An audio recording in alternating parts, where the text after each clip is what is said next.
So let's define what that means. Now, I did my dissertation on sex offenders of children, and in my clinical practice as a forensic psychologist, I have seen thousands and thousands of cases where sexual grooming occurred. Now, for us to define sexual grooming, we're going to define it as a process of actions or behaviors that's used to establish an emotional connection and trust with a minor or vulnerable person as a means of persuasion to allow a sexual boundary to be violated. Now, this can be done in person or online. Now, sexual grooming not only occurs with a potential targeted victim, but also can include the victim's parent or family. The research talks about grooming as occurring in 5 stages.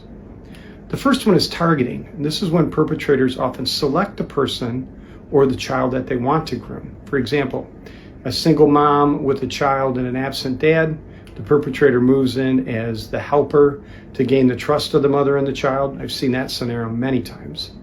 Online perpetrators may target minors who present sadness or loneliness or are looking for a lot of attention. Number 2, gaining access. This can include gestures and things to make the potential victim feel special. Examples could be gifts, excessive compliments, or excessive attention. This also includes setting up scenarios where the perpetrator has one-on-one time with the potential victim. Someone offers free babysitting, sleepovers.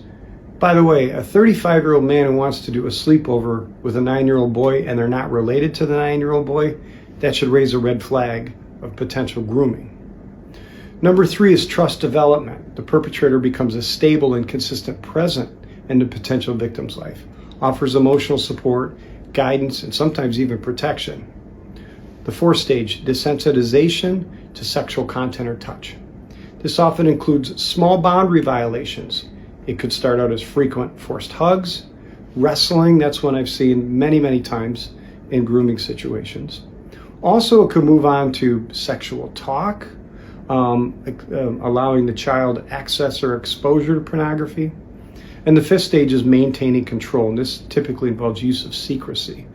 Sometimes the perpetrator will tell the victim that this is our special time. This is only between you and I. You know, I could get in trouble if anyone found out. Sometimes the perpetrator will utilize shame. What would your parents think if they found out you did things like this? Now, in this approach above, we use children as the example of sexual grooming, but this model can also be applied to sexual exploitation and grooming of vulnerable adults.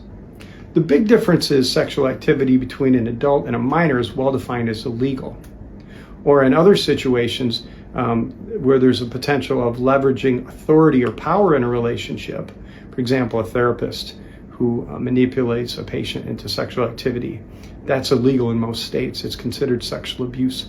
A clergy member who manipulates one of the congregation into sexual activity, that's in some states is considered sexual abuse. Another big example you're seeing in the law now is in many ages, the age of consent for sexual activity is 16. But there are now laws that are being passed where, say, for example, a high school teacher having a sexual relationship with a 17-year-old student is considered a form of sexual abuse. Now, if you have an interest in this topic or other topics on forensic psychology, check out my YouTube channel. I posted a longer video that goes more to detail about the research and provides some personal clinical examples that I've seen in my work as a practicing forensic psychologist. Also, you can find me on various social media outlets. Everything is under Dr. Jeff Kalszewski, forensic psychologist. Thanks.